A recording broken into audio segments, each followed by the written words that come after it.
Businessman Opinion.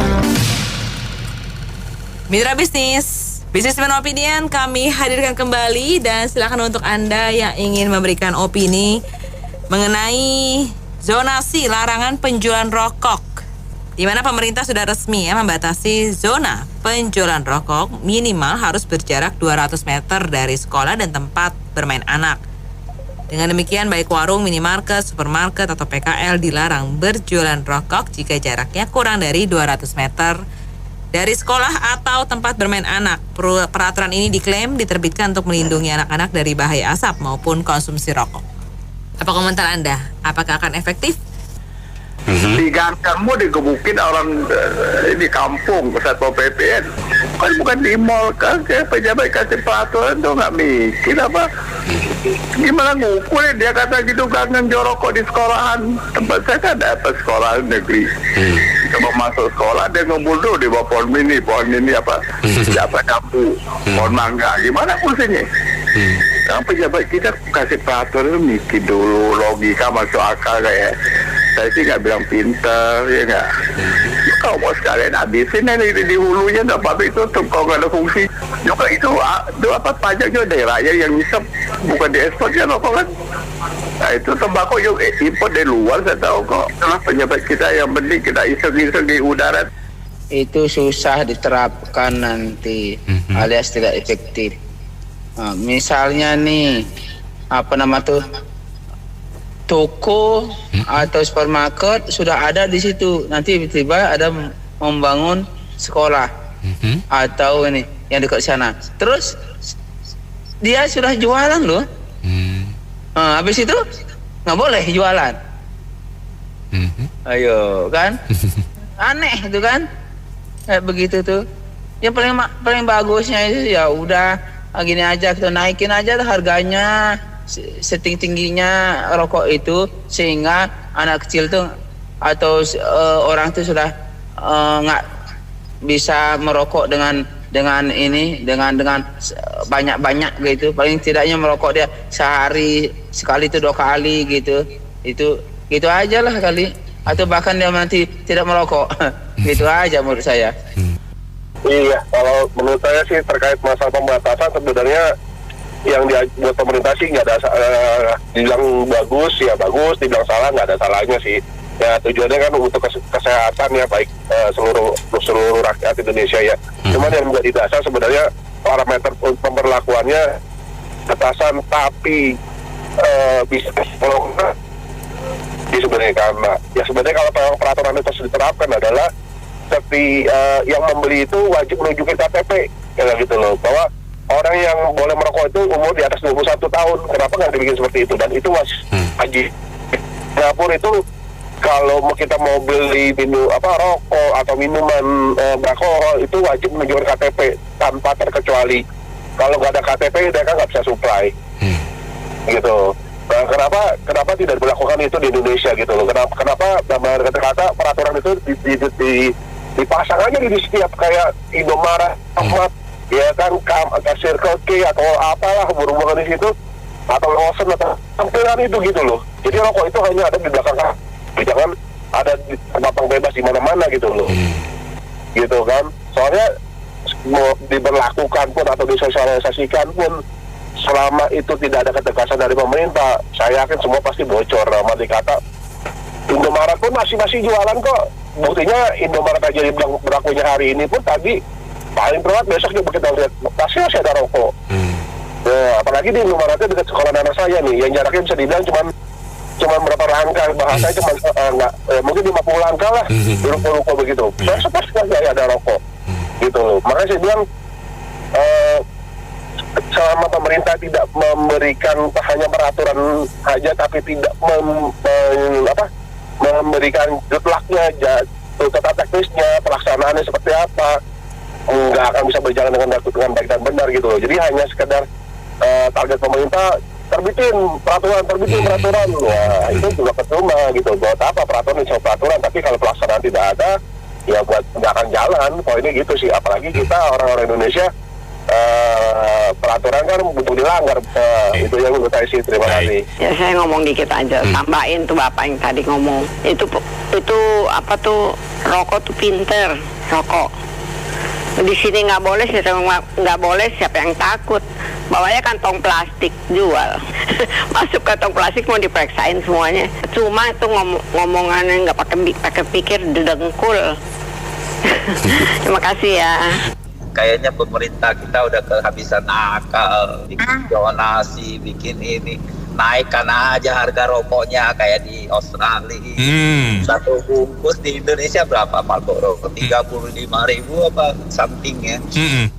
Kalau di Australia satu bungkus kan 550.000. Jadi biarin.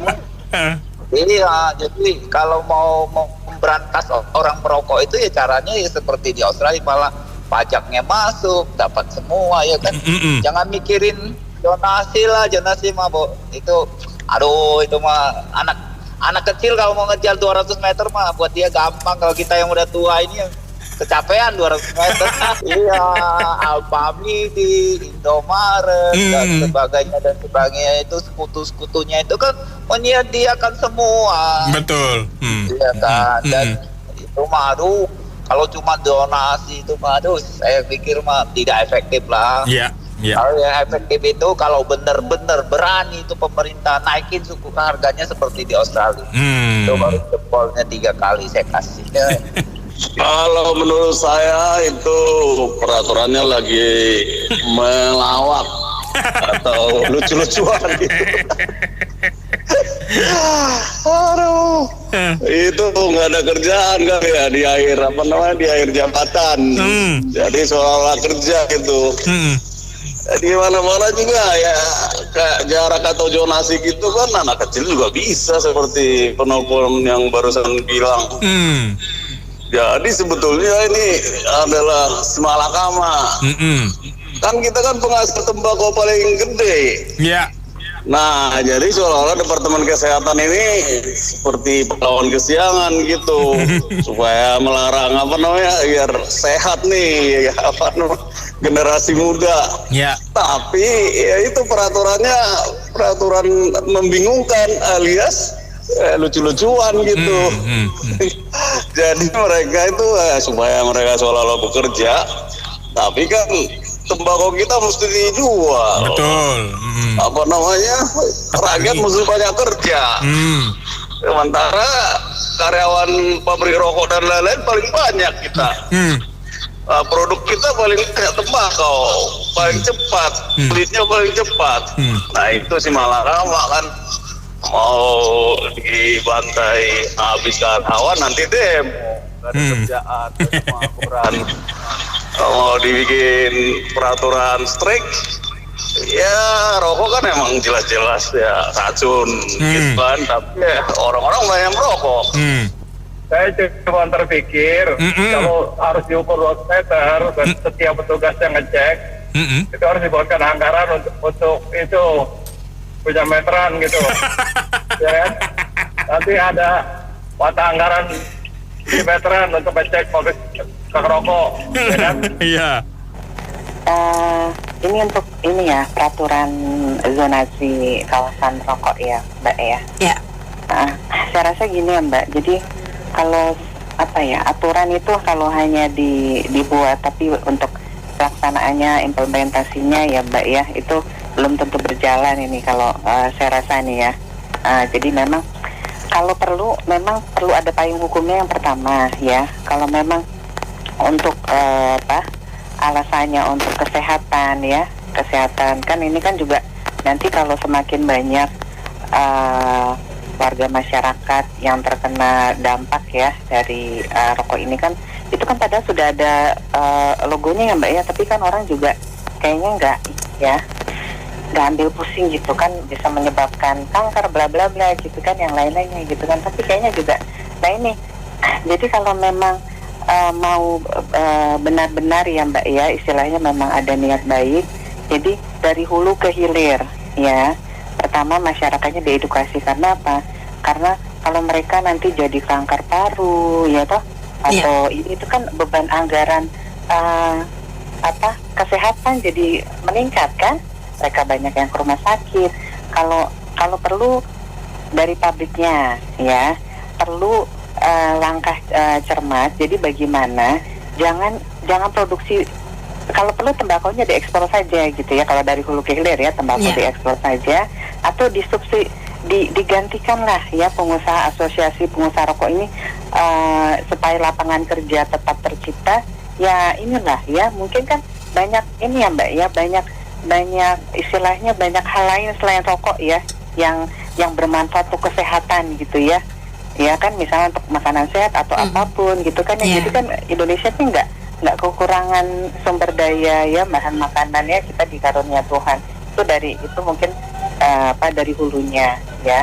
Lalu juga perlu, itu tadi saya bilang ada payung hukumnya. Ada payung hukumnya ini, kalau memang benar-benar mau diterapkan, ya buat saja misalnya gini, untuk jangka pendek ya, desentralisasi lah ya. Jadi ada satu minimarket A, B, C atau apa yang ditunjuk resmi nih untuk distribusi rokok ini. Nah, nanti yang beli itu Mbak, itu wajib menyerahkan KTP yang 21 tahun ke atas. Jadi kalau misalnya memang benar-benar niat, sebetulnya bisa ini dilakukan, tapi mau atau tidak. Nah, pertanyaannya bisa atau tidak nanti faktanya di lapangan berjalan ya kan? Jadi ditunjuk saja ini yang bisa yang resmi mengedarkan. Jadi itu nggak ada tuh di warung-warung yang depan sekolah yang bisa jual eceran, ketengan, gitu kan? Jadi memang ditunjuk resmi saja, dan yang memang jadi nanti tercatat di situ. Jadi yang biasa membeli dengan KTP tadi kan tercatat, database-nya ada ya. Kalau nanti sampai mereka di jangka waktu tertentu itu membebani biaya kesehatan ya, BPJS dan lain, karena tadi efek paru-paru ya, itu udah resiko. Jadi memang perlu dikasih sanksinya juga gitu loh. Jangan sampai mereka nanti membebani biaya anggaran kesehatan jadi meningkat ya kan. Nah itu, jadi ya memang ini perlu ini Mbak ya, perlu komprehensif ya, nggak hanya ini aturan ini saya rasa nggak akan berjalan, nggak kurang efektif. Nah perlu edukasi juga ya, dari hulu ke hilir, edukasi pembinaan ini dari anak-anak usia sekolah ya, anak-anak usia sekolah. Saya sekarang anak-anak kecil aja saya miris ya, prihatin ya. Ya di ini ada rokok gitu loh. Jadi saya pikir perlu edukasi. Jadi begini, selain sanksi perlu diberi reward. Jadi siapa nih yang kawasan bebas rokok itu dikasih penghargaan gitu ya Mbak ya. Siapa nih sekolah, jangan istilahnya gurunya memberi edukasi tapi dia sendiri nggak bisa memberikan contoh gitu. Jadi memang ini ya perlu ini Mbak, perlu sinergi semua stakeholder ya. Jadi nggak hanya satu-satu aturan seperti ini. Pemerintah itu kan udah menggulkan ya, itu namanya ya, udah ada undang-undangnya atau belum itu? Ini sudah diresmikan Pak?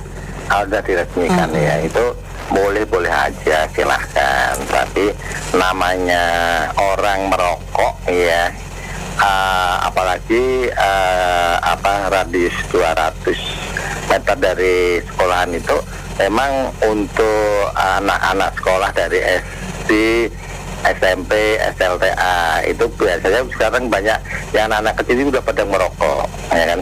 Tapi intinya apakah bisa dihapus walaupun secara pelan-pelan? Itu nggak bisa. Itu menurut hemat saya itu nggak bisa itu, walaupun secara pelan-pelan nggak bisa. Soalnya kenapa? Warung itu ibaratnya ada yang teliti atau enggak. Umpama yang dekat sekolahan itu ada rumah, berapa rumah, mau nggak mau kan ada yang jualan macam-macam, intinya ada yang jualan rokok. Itu walaupun diumpetin sembunyi tetap ada yang beli. Lah ini bagaimana? Apakah harus umpamanya anak sekolah beli rokok secara sembunyi. Lah ini orang yang punya warung mau ngasih apa enggak? Lah ini yang menjadi tanda kutip di sini. Kesekian kalinya orang yang sudah kecanduan rokok, ibarat kata itu makan nggak, ibaratnya nggak makan, ibaratnya udah kenyang nggak udah merokok. Lah ini begini. Kalau saya itu bukan perokok ya, tapi memang ada bagusnya, tapi cenderungnya itu nggak bisa dihapus. Oh, jika melanggar diapain. Ya, komentar saya ya, pemerintah selalu mengada-ngada. Dibuat peraturan begini, dibuat peraturan begitu, diublek-ublek jadi satu, jadi masalahnya makin berlanjut. Ini beginilah kita keadaan negara kita ini. Itu yang mengatasnamakan pemerintah pintar membuat undang-undang. Saya mau membuat ilustrasi, Mas Santo ya, antara teori dan praktek. Teorinya 200 meter di luar sekolah baru boleh, kan begitu kan. Jangan kurang dari 200 meter. Sekarang pertanyaan saya, ini nggak ngerti situasi dan kondisi lapangan nih, orang-orang yang membuat peraturan. Sekarang ketika, jadi ini dibenturkan antara aparat pemerintah di lapis bawah, sebutlah Satpol PP misalnya ya, ketemu anak-anak berkumpul, katakanlah ada 7 orang, 10 orang ngumpul, ada 2 orang, 3 orang ngerokok. Mau diapain mereka? Mau ditangkap, ditahan, disidang, didenda? Kan nggak mungkin. Paling-paling mereka dibawa kantor polisi, orang tuanya dipanggil. Nanti orang tuanya pura-pura marah, entah ibunya, entah bapaknya, di depan petugas mereka pura-pura menampar gitu. Yang nanya tahu yang menampar bapaknya atau ibunya, tamparannya itu terukur. Jadi ya mereka nangis sebentar lah, 2 hari 3 hari mereka ngumpul lagi. Lama-lama kalau mereka keki sama Satpol PP ngelawan mereka. Nah, SMP sekarang tawuran bawa celurit, bawa pedang. Jadi ini orang-orang membuat peraturan tapi nggak tahu situasi lapangan. Orang-orang yang biasa kerja di belakang meja, kita orang-orang lapangan ya tahu. Apalagi kalau mahasiswa yang dihadapin, berani ngadepin. Paling Satpol PP yang operasi 2 orang, 3 orang, ketemu mahasiswa 7 orang, 15 orang yang dikeroyak habis. Jadi nggak tahu situasi lapangan. Menyedihkan negeri ini. Orang konstitusi aja dilanggar kok. Siapa terus yang bisa memperbaiki, yang menghukum yang melanggar itu? Nggak ada kan. Jadi kerusakan moral, kerusakan etika ini udah parah benar. Pinter bikin peraturan, tapi nggak mampu menafsirkan bagaimana situasi dan kondisi di lapangan. Anak SMP, anak SMA, tawuran, buat celurit, buat pedang, ditangkap nanti dimarahin di kantor polisi, nangis-nangis, orang tua dipanggil, selesai. Nggak mungkin ditahan. Apalagi ngerokok, pidananya itu masuk di piring, tindak pidana ringan. Tolonglah dipikirlah sebelum bikin peraturan. Itu dari saya. Jadi saya rasa gini, aturan ini akan sulit untuk diimplementasikan. Ya kan, ini juga perlu peran serta dari Pemda ya, pemerintah daerah, ya kan. Jadi sebenarnya gini, beberapa tahun yang lalu itu para aktivis anti rokok, ya kan, dan yang terkait lah, termasuk KPAI, itu mereka yang mendesak pemerintah untuk mensahkan aturan seperti ini, gitu kan. Tapi pemerintah baru lakukan sekarang, ya kan. Jadi saya rasa sih seharusnya pemerintah bisa bisa melihat ini, karena gini, peraturan nggak akan efektif kalau akar masalahnya itu kita tidak mampu menyelesaikan, ya kan. Akar masalah dalam hal ini kan harusnya dicari penyebab anak remaja merokok itu apa aja, gitu kan. Itu kan bukan hanya iklan rokok, bukan hanya faktor radius kayak gini ya. Ada yang jualan dekat sekolah atau tempat mainan anak, ya kan. Di mall juga ada tempat mainan anak, ya kan, gitu. Jadi saya rasa begini ya, kalau memang ini masalah kesehatan, pendekatannya adalah pendekatan kesehatan, bukan lebih kepada pembatasan bisnis. Kalau seperti ini kan lebih ke pembatasan bisnis, ya kan. Jadi memang dari segi pada kontra, pada protes, tapi kalau dari segi aktivis anti rokok dan yang semacam-macamnya itu terkait itu, mereka mengapresiasi, ya kan, apa yang dilakukan pemerintah saat ini, ya kan. Jadi saya rasa gini, kalau menurut saya gini, penyebab akar masalah, penyebab dari anak dan remaja merokok itu, pertama, ini saya sampaikan 2 hal aja. Pertama, faktor lingkungan. Misalkan gini ya, dia melihat teman-temannya ngerokok, di sekolah dia lihat gurunya ngerokok, di rumah dia lihat orang tua dan keluarganya juga ngerokok. Akhirnya dia ingin tahu gimana sih rasanya rokok. Kemudian dia mencoba, coba rokok, nggak taunya dia keterusan gitu, ketagihan seperti itu kan. Terus yang faktor kedua itu psikologis anak. Anak tuh biasa gini, mereka kalau di dalam dirinya nggak ada kedamaian, ya kan?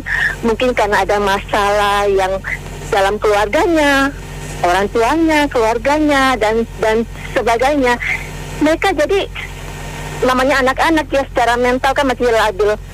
Jadi mereka dengar orang bilang, ya kalau ngilangin masalah itu, ngilangin stres itu ngerokok aja. Akhirnya mereka ngerokok. Jadi mereka mendapat suatu kepuasan secara psikologis, iya kan? Mereka ngerokok. Nah, ini aja jadi keterusan juga, dan masih banyak hal-hal yang lainnya gitu. Jadi saya rasa ini pemerintah sebenarnya harus melakukan adalah pendekatan kesehatan, itu sudah diutamakan, ya kan? Para aktivis juga bantu dong pemerintah, jangan hanya mendesak untuk mensahkan peraturan-peraturan seperti ini, ya kan? Gitu. Jadi peran serta orang tua, guru-guru, anak-anak perlu edukasi bahaya rokok, apa segala macam gitu kan. Jadi ya saya rasa ya memang harus ada keseimbangan ya, jangan masalah kesehatan yang dilakukan bukan pendekatan kesehatan, tapi lebih kepada pembatasan bisnis, ya kan. Karena rokok kan bukan sesuatu yang ilegal di Indonesia, ya kan. Jadi itu juga kita juga nggak bisa perlakukan memang saya setuju rokok nggak bagus buat kesehatan, tapi kan jangan juga diperlakukan seperti ini kan pasti menimbulkan kerugian di pedagang-pedagang juga kan. Harus mikir pedagang kecil juga. Jadi Bung Anto, dan satu lagi yang terakhir saya bilang gini, bisa nggak ya misalkan gini, rokok ini kan mengandung nikotin ya, boleh nggak ya kalau misalkan di industri rokok itu diminta mungkin untuk menurunkan kadar nikotin kali ya. Itu bisa nggak ya untuk menurunkan kadar nikotin? Jadi biar kadar nikotin di rokok itu jangan besar gitu loh. Iya. Sekolah dan taman bermain anak-anak tidak ada boleh larangan 200 meter jual rokok ya. Dibilang efektif buat mereka yang udah memutuskan, efektif saja lah. Dasarnya nggak tahu kita dasarnya apa. Kalau mau saya kasih tahu itu di Gajah dulu ya. Yang kecamatan Duren Sawit, yang deket-deket saya aja lah. Kelurahan Malakajaya, Kelurahan Malakasari, itu ada tempat bermain anak, itu cuma berapa meter, ada penjual rokok beberapa. Begitu juga di sekolahan, lihat itu sekolahan, cuma berapa sentimeter, ada yang jual rokok juga, iya enggak? Nah, katanya tadi udah dikeluarkan 26 Juli aturan itu. Dasarnya apa?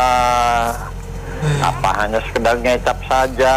Janganlah, ibaratnya ini kayak gimana ya, mereka mengeluarkan ini nggak ada duitnya kalau kayak gini, mereka mengeluarkan peraturan tapi tidak dilaksanakan. Sama aja kayak kita punya tanah, punya rumah, giliran kita ngebangun, kita digaji ya sama mereka. Kita ya kalau kayak gitu-gitu yang ada uang mereka gaji ya.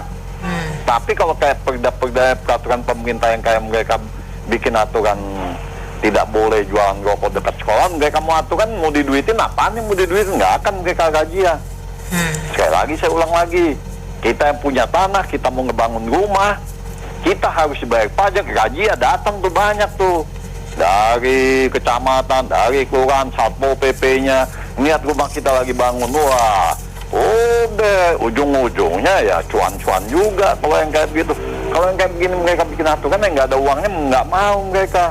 Tapi kembali lagi saya bilang, ya semuanya jadi dagelan-dagelan yang dipertunjukkan ke rakyat ini, ke mereka itu sebenarnya sudah enak loh digaji rakyat.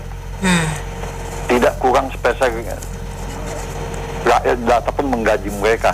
Tapi ya mereka punya aturan-aturan itu jadinya jadi kayak bahan tertawaan semuanya. Nggak ada keuntungan buat rakyat. Untungnya apa mereka bikin aturan kayak gitu?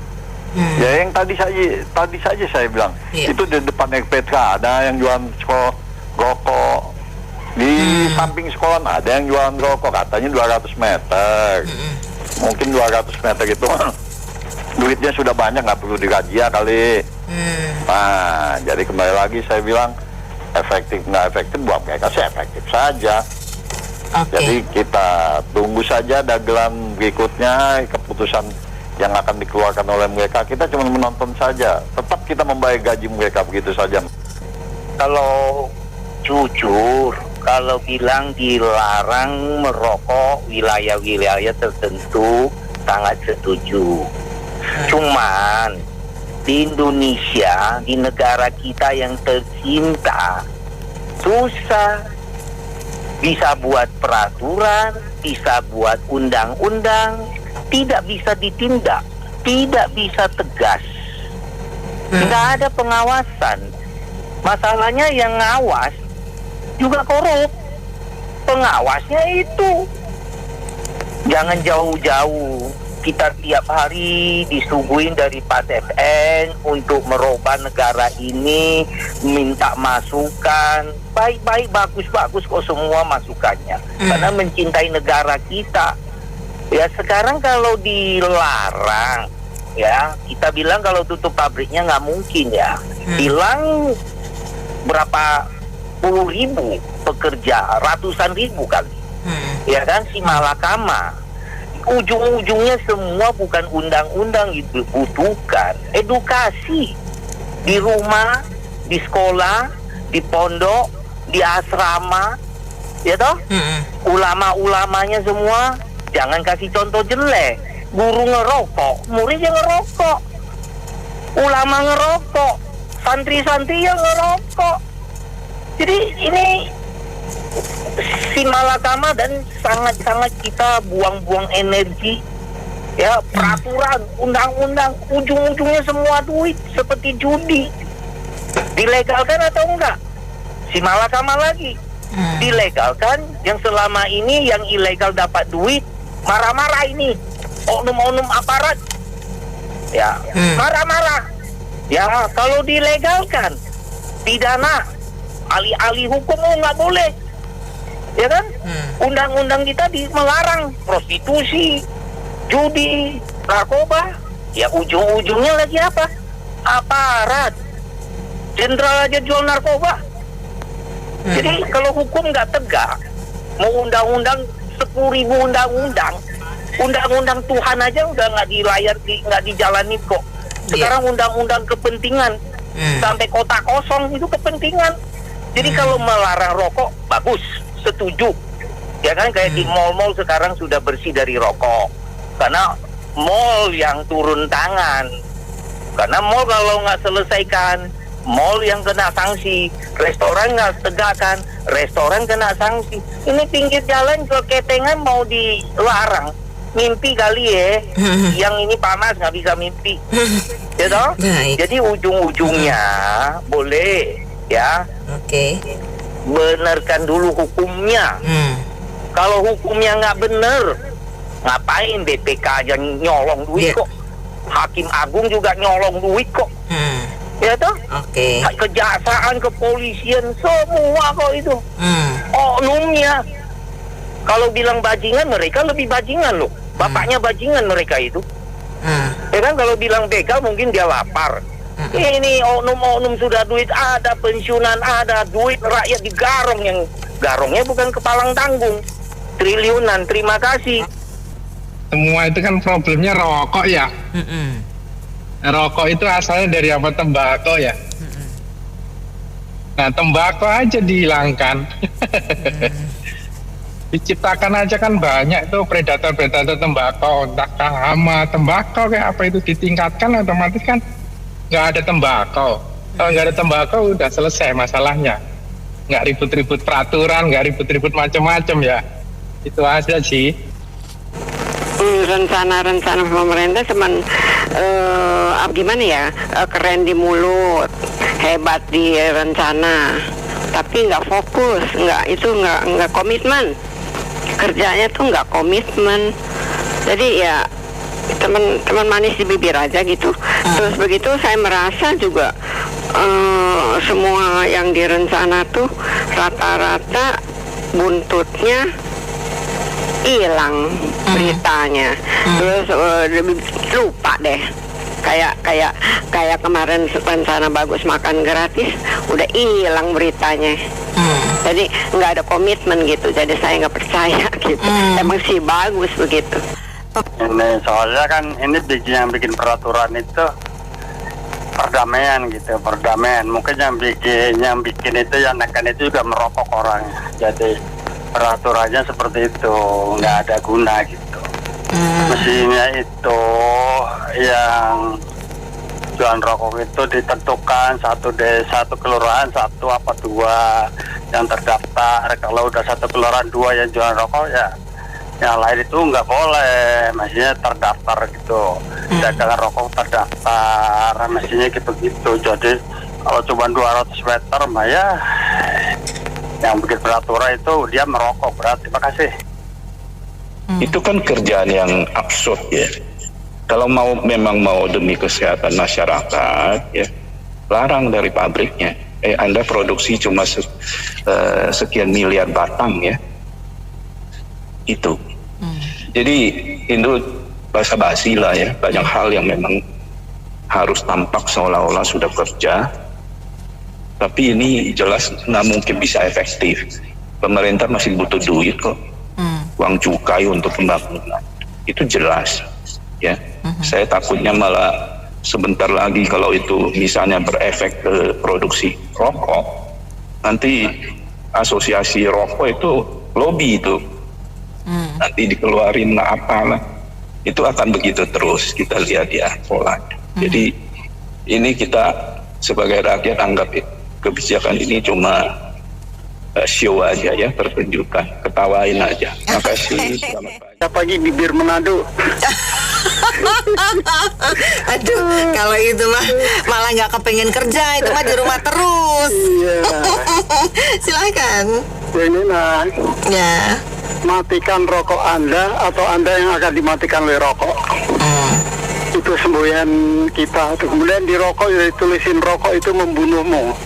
Jadi kalau orang masih merokok ya itu berarti orang yang bisa baca. Tapi kalau aturan ini, tapi aturan ini kan bagus. Tidak boleh jualan 200 meter dari area sekolahannya. Tapi intinya menurut saya bukan itu. Harusnya ada kawasan bebas merokok di sekolahan. Percuma kalau nggak boleh jualan tapi gurunya ngerokok itu kan nggak tahu.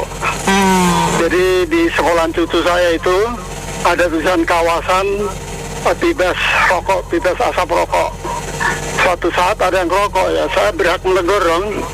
Karena ada peraturan, saya bilang, ini ada kawasan tulisan begini, kenapa ngerokok di sekolah? Akhirnya dia keluar. Jadi nggak ngerokok di kawasan sekolahan. Itu intinya kan gitu, jangan sampai katanya asap yang berbahaya. Jadi perokok-perokok yang pasif itu mungkin katanya lebih berbahaya daripada yang aktif. Jadi intinya ya kurangi asap rokok di sekitar sekolahan. Iya, kalau kita beli rokok itu kan ada tulisannya, rokok dapat menyebabkan kanker, hipertensi, hipotensi. Oh, itu yang terakhir, yang bikin bude ngambek.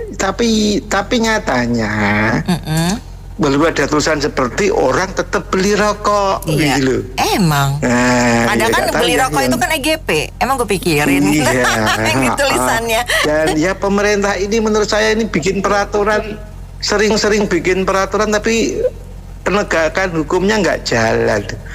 Apa bisa itu dilaksanakan larangan seperti itu? Ya contohnya di dekat saya ini ada yang minimarket yang terkenal itu yang AM namanya itu. Nah itu depannya itu sekolah TK. Padahal di situ ada rokok, kita beli ada. Terus lagi di dekat saya itu ada pasar desa. Pasar desa sama SD sama SMP itu nggak ada 100 meter. Nah, hanya satu rumah. Di situ kan ada grosir rokok, ada jualan rokok, ada angkringan.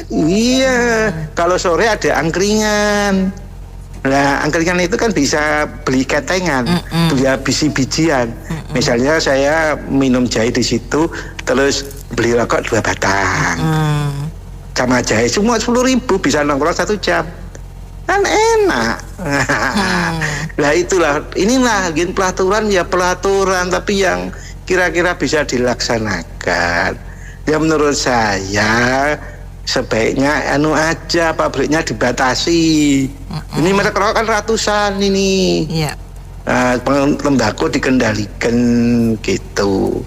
Seperti itu. Jadi kalau hanya membatasi jual-jual itu nggak bisa ditegakkan, sulit. Wong yang namanya sudah dilarang merokok di angkutan umum masih pada ngerokok kok, seperti itu. Jadi harus realistis lah. Jadi bikin aturan ya bikin, tapi yang kira-kira itu bisa dieksekusi, bisa dilaksanakan, terus ada sanksi yang jelas. Apa ya semua orang diberi sanksi kan begitu. Seperti itu kan memerlukan waktu, dan seperti Bu Mila juga pernah bilang emangnya gampang. Maksudnya untuk pengalihan segala, membina dan membimbing petani-petani kita ya mudah-mudahan tentunya Mama sebagai WNI ya berharap yang bagus bisa terlaksana lah.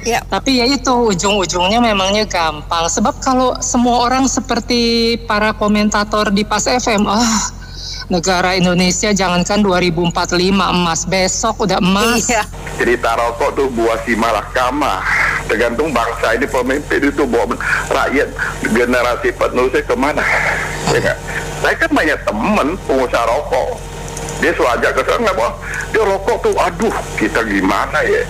Saya nggak bisa bayangin rokok ya. Itu yang untung utama kan pabrik. Saya nggak giri orang untung kaya tuh nggak. Cuma demi bangsa kita, tuh nggak. Lu nggak bela-belain nggak ada fungsi kok. Itu rokok murah tuh banyak di daerah Malang, Magelang tuh nggak. Nah, sekarang kan saya punya teman dia dulu dia kan beli tembakau di lokal, dia beli ke Vietnam murah katanya bagus. Nah, gimana? Itu rokok tuh ya, kecuali kita ekspor ke luar negeri, itu kan rakyat kita, rakyat kita yang ngisap, yang bus gitu kan. Nah, kita lihat deh, pabrik rokok yang kaya-kaya kan semua kan kaya, orang pabrik rokok. Ya saya sih nggak ngiri ya, cuma tergantung pemerintah memandang masa depan generasi bangsa kita mesti bawa kemana, benar nggak? Dengan cara yang sempurna, benar nggak? Saya sih tidak mau kasih ide, soal aku kan bukan pejabat, nggak dapat umpah, nggak dapat angpau, nggak ada gaji. Kecuali gue jadi pejabat, aku ada ide. Jadi kalau zonasi ini gimana? Dibatasin 200 meter? Nggak ada batasnya. 200 mereka kan bisa ke tempat lain. Saya rumah sebelah saya kan ini sekolah negeri. Sebelum masuk sekolah dan ngebul di bawah mangga. Gimana? Gimana? Tergantung mental ya. Lain mentalnya gitu, susah kayak narkoba. Itu tergantung bangsa kita deh. Saya nggak mau kasih ide, susah. So ini kan sering-sering kita munculkan ini beritanya kan ya. Nah, tergantung ini gimana bangsa ini ya. Saya gini dah, kalau misalkan pakai zonasi itu ya istilahnya ya memang ya mungkin kalau saya sih nggak setuju ya, karena bagaimanapun juga itu kan sebenarnya masa orang mau berusaha mau apa tuh dilarang, nggak boleh jual ini, nggak boleh jual itu, harus ada ini ada di situ kan repot kan gitu loh. Sekarang gini, mereka harus mikir juga untuk misalkan pedagang-pedagang kecil ya istilahnya kan pasti mereka ada karyawan, ada apa, itu kan perlu istilahnya pemasukan tuh menggaji mereka gitu loh. Itu dari sisi dari pengusaha ya. Kalau dari sisi yang dari anak sekolah atau gimana itu pun juga harus dipikirkan juga. Sekarang kalau misalkan akhlaknya mereka juga nggak bisa istilahnya mungkin terjaga atau mungkin dibentuk ya, jadi tetap aja ya istilahnya pasti ada yang istilahnya mungkin mengambil kesempatan ya istilah gitu. Jadi ya sebenarnya sudah harusnya itu diloskan aja lah, jadi jangan terlalu gimana ya itu loh. Kalau memang mau dibatasi ya pabrik rokoknya udah sekalian dah. Jadi sumbernya jangan dijual gitu. Jadi istilahnya pedagang kecilnya nggak terlalu gimana, terus untuk yang itu sekolah pun juga gimana gitu loh. Itu aja sih, mendingan gitu aja. ini bukan wacana atau enggak wacana ya. Sebenarnya melakukan sesuatu tuh seharusnya orang-orang itu kan berpikir gitu loh. Maksudnya gini ya. Oke, Mbak Nena nggak boleh makan bubur. Ya udah, replace dong dengan misalnya apa Havermut atau apa. Maksudnya bubur itu bubur masak ya.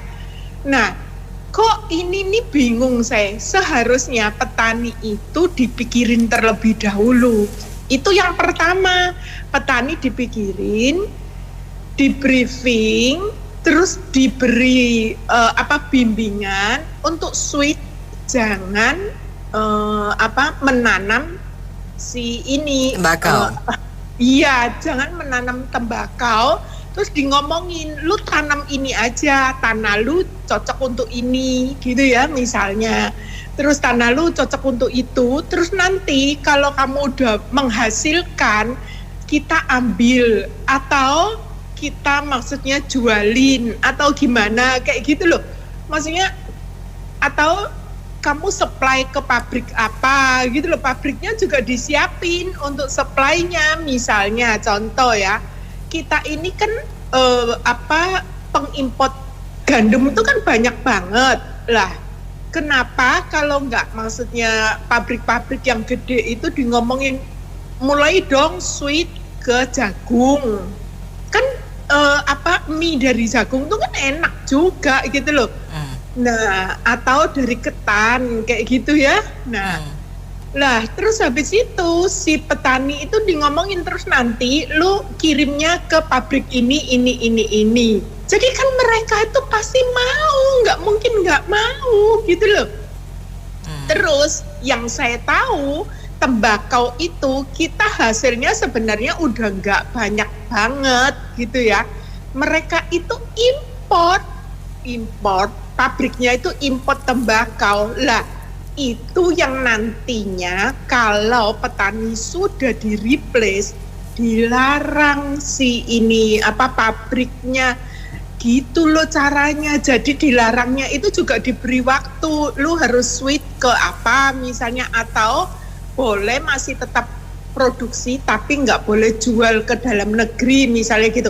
Sekarang contoh ya, ketengan atau apa itu yang maksudnya rokok-rokok linting yang lintingan kayak gitu. Kalau nggak ada tembakaunya, emangnya yang dikelinting apa? Nggak mungkin kan? Nah ini kan udah menyentuh rakyat kecil. Kenapa Menteri Sosial, terus Menteri kalau nggak salah wanita, peranan wanita, terus Menteri Perindustrian, Menteri Pertanian itu bekerja samalah untuk mendidik mereka gimana caranya buatin konsep. Masa sih kalah sama aku yang cuman ibu-ibu lah, kan kayak gitu. Nggak mungkin kan kita ini memproduksi hacker, kita memproduksi itu bisa di Indonesia larinya ke luar negeri kayak gitu. Berarti kan orang kita itu sebenarnya pinter-pinter, tapi pinternya ya itu salah kaprah semua. Kenapa? Karena masyarakatnya tidak difasilitasi, tidak dibimbing oleh pemerintah. Ini kan yang repot gitu loh. Lah sebenarnya kayak gitu kan berarti kita juga nggak mati karena nggak ada pemasukan daripada cukai rokok. Terus petaninya juga udah di-switch gitu ya. Jadi pemerintah pusat tuh memberi waktu kira-kira berapa lama gitu ya. Petani tembakau itu nggak banyak, udah sama sebenarnya dengan kedelai. Kedelai kita itu hasilnya di Jawa Tengah kalau nggak salah bagus banget. Lebih bagus kualitinya daripada kita import dari Amerika. Kalau dari Amerika itu importnya biasanya dipakai untuk makanan ternak, kedelai makan. Lah punya Jawa Tengah itu bagus, tapi Jawa Tengah mati. Kenapa? Karena harganya tinggi. Ya, nggak bisa bersaing ya dengan impor. Nah, ya kayak gitulah. Kok bisa tuh loh. Sekarang gini, saya mau nanya, kalau suami mau nyeleweng aja ya, anaknya ditaruh. Kenapa? Anaknya ditaruh, terus main gitu ya, dikasih duit gitu ya, dikasih voucher mainnya, terus habis itu dia nyeleweng kan lu. Bisa apa? Apalagi cuman beli rokok. Nanti aku dimarahin laki-laki. Oke, apapun peraturan yang dibuat oleh pemerintah itu tidak akan efektif mengenai dampak dari rokok. Karena asal perokok tahu ya, pemilik rokok terbesar di Indonesia, salah satunya yaitu Pak Robert Budi Hartono, mereknya nggak perlu saya sebutkan, mereka tidak merokok loh. Dan poinnya adalah ada dua hal seseorang akan berubah. Pertama, berubah karena nasihat. Kedua, berubah karena keadaan yang dialaminya oleh dampak rokok itu sendiri. Oke, thank you. Lihat aja yang ngerokok di pasar-pasar tuh, di tempat umum banyak. Emang ada yang ngawasin? Nggak ada lah, mau parkir liar juga nggak ada yang ngawasin. Jadi apa ya? Nggak ada.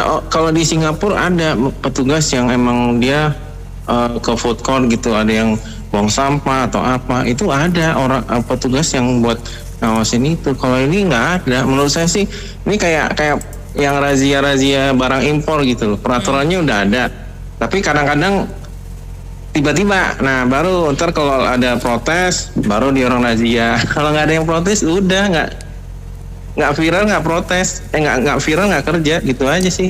Oke, thank you. Opini saya sependapat dengan Ibu Wati ya, bukannya saya realita hidup di Indonesia. Wacana tinggal wacana, semua bullshit kecuali yang pejabatnya, misalnya 7 orang lah di Indonesia ini ada pemimpin seperti Basuki Abdullah. Mungkin semua bisa menjadi nyata, tetapi orang seperti Ibu Mila bilang ya berkali-kali, orang benar, orang baik, orang apa di Indonesia dibuang Bu, emas dibuang. Jadi susah, Indonesia susah bangkit. Bukannya saya pesimis ya. Orang benar dikapir-kapirin, ya udah repot deh. Terima kasih.